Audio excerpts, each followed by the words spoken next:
నాయకులు అలాగే పాత్రికేయ మిత్రులు అందరికీ ఎస్ఎఫ్ఐ తెలంగాణ రాష్ట్ర కమిటీ తరపున నా తరపున నమస్కారం తెలియజేస్తూ ఇప్పటికే అనేక మంది అనేక అంశాలు మాట్లాడుంటారు.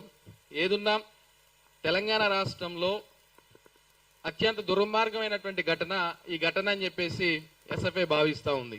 ఎందుకనంటే దేశంలో బీజేపీ బేటీ బచావో బేటీ పడావో అనే నినాదం తీసుకొని మేము మహిళల్ని అలాగే విద్యార్థినిల చదువుల్ని వాళ్ళని రక్షించే దానికోసం ప్రయత్నం చేస్తున్నారని బయటకు ఏదో ప్రకటన చేస్తున్నారు. కానీ ఈరోజు ఆ ప్రకటనలు చేయడంతో పాటు నాకు సంబంధం లేదు, ఇది నాకు సంబంధం లేని అంశం కావాలని చెప్పేసి కొద్దిమంది దీన్ని సృష్టిస్తున్నారని కూడా ఆయన చెప్తున్నాడు. ఎస్ఎఫ్ఐగా నేను అడగదలుచుకున్నది ఏమిటంటే, అయ్యా బండి సంజయ్ గారు, నీకు సంబంధం లేకపోతే, నీ కొడుకుకు సంబంధం లేకపోతే ఇదేదో మత కోణంతో మత విద్వేషాలను రెచ్చగొట్టే ప్రయత్నం చేస్తున్నారని చెప్పేసి నువ్వు ఇస్తున్న స్టేట్మెంట్ కరెక్ట్ అయితే ఇప్పుడే హైకోర్టులో ముందస్తు బెయిల్ కోసం నీ కొడుకు ఎందుకు పోయాడు? అలాగే కేంద్ర సహాయ హోంశాఖ మంత్రిగా ఉన్న నువ్వు ఎందుకు ప్రజల ముందుకు వచ్చి ఒక ప్రెస్ మీట్ పెట్టి, ఈరోజు ఏఎస్ఎఫ్ పెట్టింది ఇక్కడ సోమాజిగూడ ప్రెస్ క్లబ్ లో ఒక రౌండ్ టేబుల్ సమావేశం పెట్టి అందరి ముందు చర్చ చేస్తుంది. నువ్వు కూడా నిజాయితీ ఉంటే, నీ కొడుకు తప్పు లేకపోతే, నువ్వు జరిగిన ఘటన వాస్తవం కాకపోతే నువ్వు కూడా ప్రెస్ మీట్ పెట్టి ఇది తప్పు కావాలని రాజకీయ కుట్ర చేస్తున్నారని చెప్పి నువ్వు ప్రకటించగలవా? ఆ దమ్ము ధైర్యం నీకుందా? నువ్వే ఒక మాజీ విలేకరుని అడ్డు పెట్టుకొని బేరం కుదిరిస్తావు, 50,000 రూపాయలకి నువ్వు ఇచ్చి ఆ కేసుని వదిలించాలని చెప్తావు, అలాగే వాళ్ళ మీద దాడి చేసే ప్రయత్నం చేస్తావు. రిటర్న్ పంపించింది అది చెప్పకుండా మీడియాని మేనేజ్ చేసి, మెయిన్ స్ట్రీమ్ మీడియాని, ఇది ఒక హనీ ట్రాప్ అనే పేరుతో, నా పదవి పోతే ఒక ఫలానా మతం కాబట్టి అని చెప్పేసి అనే పేరుతో ఈరోజు విద్వేషాలు రెచ్చగొట్టే ప్రయత్నం, సోషల్ మీడియాలో ప్రశ్నించే వాళ్ళని ట్రోలింగ్ చేయడం, సంధ్యక్కలాంటలో ఎవరైనా మాట్లాడితే వాళ్ళ యొక్క వంకర మౌనికాలు లేకపోతే ఇంకొక ఆకుల శ్రీవాణిలతో వాళ్ళ మీద ట్రోలింగ్ చేయించడం, తిట్టడం, బూతులు. కాబట్టి నువ్వు నిజంగా నీకు చిత్తశుద్ధి ఉంటే, నువ్వు నిజమైన ప్రజాప్రతినిధి అయితే, లోక్సభకి నిన్ను ప్రజలు ఎన్నుకొని పంపించుంటే, ఇగో నేను రాజకీయ నాయకుడిని, నా నిజాయితీ ఇదని నీ పుత్రరత్నాన్ని తీసుకొచ్చి ప్రెస్ మీట్ పెట్టి ఇది తప్పు అని చెప్పి నిరూపించగలిగే దమ్ము నీకుందా కేంద్ర మంత్రిగా? అది లేదు నీకు. ప్రధానమంత్రి పక్కన కూర్చొని నువ్వు మొత్తుకుంటున్నావు, అన్నా నేను చేయను నా పార్టీలో ఆయన అంటున్నావు. నీ పార్టీ చీఫ్ మాట్లాడుతూ చెప్తున్నాడు వాళ్ళ కుటుంబ సమస్యని. కుటుంబ సమస్య ఎట్లయితుంది? నువ్వు ప్రజానాయకుడివి, ప్రజలు ఎన్నుకున్న నాయకుడివి, ప్రజలకి ప్రాతినిధ్యం వహించే కేంద్ర మంత్రివి. నువ్వే ఒక అమ్మాయిని మైనర్ బాలికని ట్రాప్ చేసి ఆమె మీద లైంగిక దాడి చేసి ఆమె న్యాయం చేయాలని అడిగితే కుదరదని చెప్పేసి దాడి చేసే విచక్షణ రహితంగా కేసు పెట్టించి ఆమె క్యారెక్టర్ మంచిది కాదని మీడియా ద్వారా ప్రకటనలు ఇప్పించి ప్రచారం చేయించే నువ్వు ఎట్లా ప్రజాప్రతినిధి అవుతావు? కాబట్టి ఈ రోజు ఆమెను కొంతమంది అంటున్నారు పెళ్లి చేసుకుంటే అయిపోద్దని. పెళ్లి చేసుకుంటే అది పెళ్లి చేసుకుంటారా పెళ్లి చేసుకోరనే చర్చ కాదు ఇక్కడ.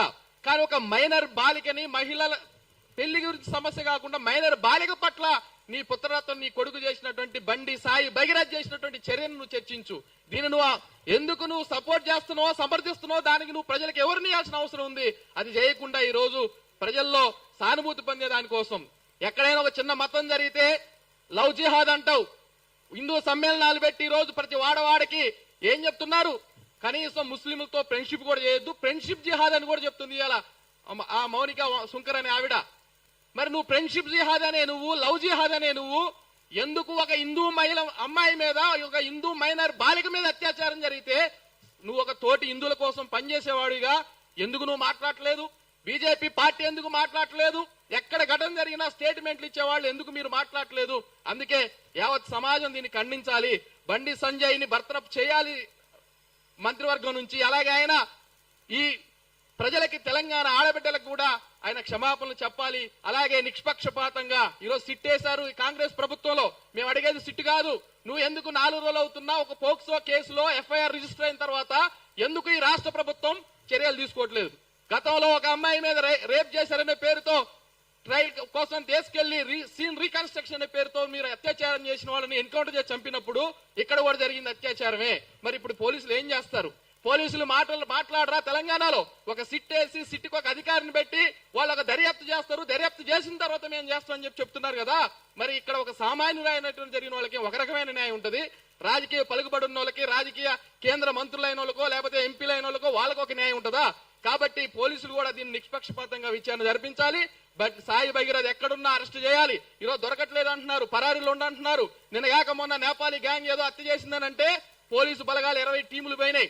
నేపాల్ పోయారు, లక్నో పోయారు, ఢిల్లీ పోయారు, మీరట్ పోయారు, అన్ని చోట్ల ఎదుగుతున్నారు కదా. మరి ఈ కేసులో బండి సాయి భగీరథను మీరు ఎదగడానికి ఎన్ని టీములు వేశారు?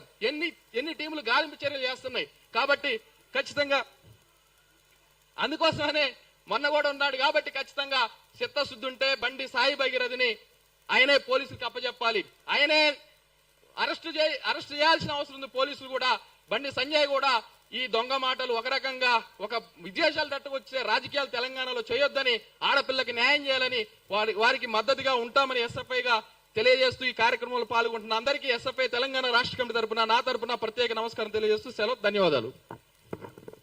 నాగరాజు గారికి ధన్యవాదాలు తెలియజేస్తూ ఏఐఎస్ఎఫ్ ఆధ్వర్యంలో కేంద్ర మంత్రి కుమారుడి లైంగిక వేధింపులపై ఖండిస్తూ కేంద్ర మంత్రి కుమార్ని వెంటనే అరెస్ట్ చేయాలని డిమాండ్ చేస్తూ ఈరోజు నిర్వహించినటువంటి రౌండ్ టేబుల్ సమావేశానికి ఏఐఎస్ఎఫ్ పిలువని ఇచ్చేసినటువంటి ఆయా సంఘాల బాధ్యులకు దాదాపు 13 మంది వక్తలు ఈ యొక్క రౌండ్ టేబుల్ సమావేశానికి హాజరై ముక్తకంఠంతో కేంద్ర మంత్రి కుమారుడి యొక్క వ్యవహారాల్ని, కేంద్ర మంత్రి ఎన్నుకొండి చేస్తున్న అండదండల్ని ఖండిస్తూ వెంటనే వారి కుమార్ని అరెస్ట్ చేసి ఈ యొక్క లైంగిక వేధింపులపై వారిని అరెస్ట్ చేయాలి. ఇలా అబద్ధాలు మాట్లాడుతూ ఇలా నిజాలు చేసే విధంగా మోసగిస్తూ తెలంగాణ సమాజాన్ని మోసగిస్తూ ఇలా కేసులు నీరుగార్చే విధంగా సిట్ అంటూ రాష్ట్ర ప్రభుత్వం కాలజాప్యం చేస్తా ఉంటే ఇది కుట్ర అంటూ బండి సంజయ్ మాయ మాటలు చెప్తూ గల్లెలు తిరుగుతున్నాడు. కాబట్టి ఈ కొడుకు చేసిన 5 నెలల ఉదంగతానికి పూర్తి బాధ్యుడు బండి సంజయ్. కాబట్టి ఆయనను కేంద్ర ప్రభుత్వం వెంటనే మంత్రివర్గం నుంచి భర్తీ చేయాలని చెప్పి ఈ యొక్క సమావేశం మనందరం కూడా మాట్లాడడం జరిగింది. కాబట్టి ఒక 2 నిమిషాలు అందరం కూడా ముఖ్య నాయకులు ఆయా సంఘాల బాధ్యులు మాట్లాడుకొని భవిష్యత్ కార్యాచరణ దీనిపై రేపటి నుంచి ఏ విధంగా చేస్తే బాగుంటుంది అనేటువంటిది చర్చించుకుందాం. ఈ యొక్క సమావేశానికి దాదాపు 2 గంటల పాటు సుదీర్ఘంగా లైవ్ కవరేజ్ అందించినటువంటి మీడియా వారికి కూడా ప్రత్యేకంగా ధన్యవాదాలు తెలియజేస్తూ 2 నిమిషాల్లో ఒక భవిష్యత్ కార్యాచరణ నిర్ణయించుకుందాం.